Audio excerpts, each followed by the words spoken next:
Almost every modern rock star title involves the message that the American dream is a lie, whether it be from the immigrant perspective of Niko Bellic in Grand Theft Auto 4, or from the perspective of those who try to fight the dream like Dutch in Red Dead Redemption 2.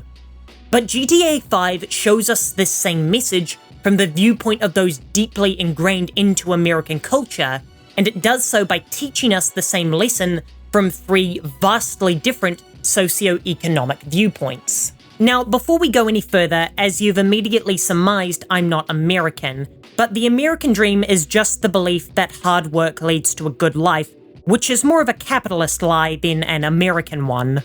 Michael shows us what the hollow endpoint of the American dream is. As someone who's essentially made it in life, he has everything he could ever want.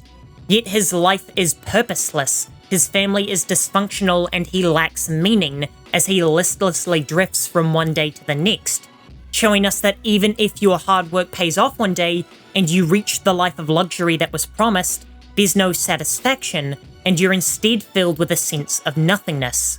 But Michael is a special case, because he didn't earn his life through hard work, he cheated his way to the top. Now, I don't mean him robbing banks to get here, though that is cheating in terms of making it, but that still required a decade of hard work and experience in order to pull off these heists and evade capture for so long. No, I'm referring to the Faustian bargain he made with the government to throw his friends under the bus in exchange for the lavish life he now despises. Michael was taking the riskiest path to getting to the upper echelons of society, and instead of continuing to roll the dice on his journey through the societal ladder, he took a shortcut and was instantly propelled to the top spot he had desperately been chasing, which causes him to grow to resent the life he cheated his way into.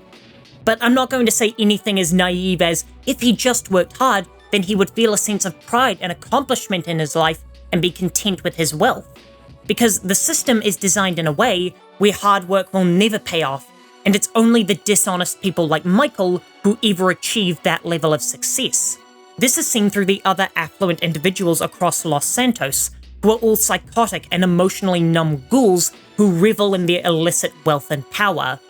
The difference is, Michael has a conscience, because he genuinely loves his family and has tasted poverty before, meaning that he has a contrast to this wealth with the former desperation he previously experienced.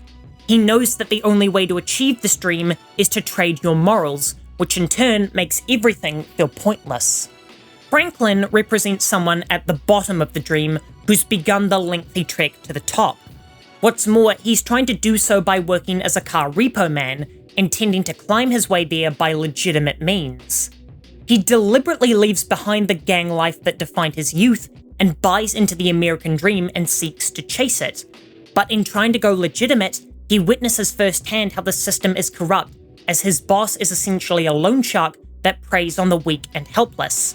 In turn, Franklin is exposed to how legitimacy and success don't go hand in hand, as he realizes much quicker than others how much he's been duped.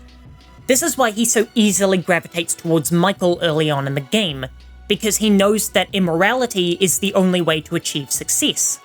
But he still believes in the value of hard work, because he becomes infatuated with the old Michael who went on to pull off heist after heist, not realizing that he's still holding on to his morality by still trying to work as hard as possible. Lastly, we have Trevor, who's neither at the top or bottom of the American dream, but someone who thinks America can suck it while he gets his bottom ribs removed intending to do the same. Essentially, an agent of chaos. Trevor has the most honest response to the dream, understanding it for the absurdity of the concept and the gullibility of those who believe in it.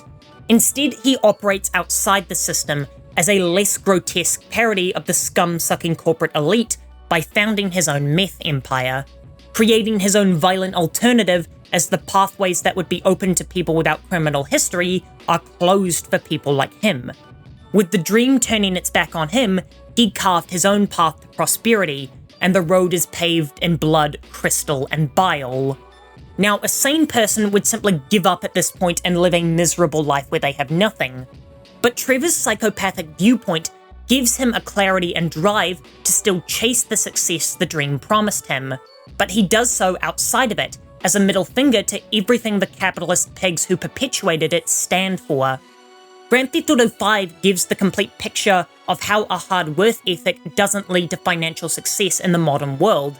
Instead, it brutally shows how immorality is the only path to the top by showing 3 protagonists who are all at different stages of corruption, revealing to us the perversion, or perhaps the always intended lie, that the American dream represented. I'll be back in 2 days. In the meantime, here's a video about the metaphor of the aliens in Grand Theft Auto 5.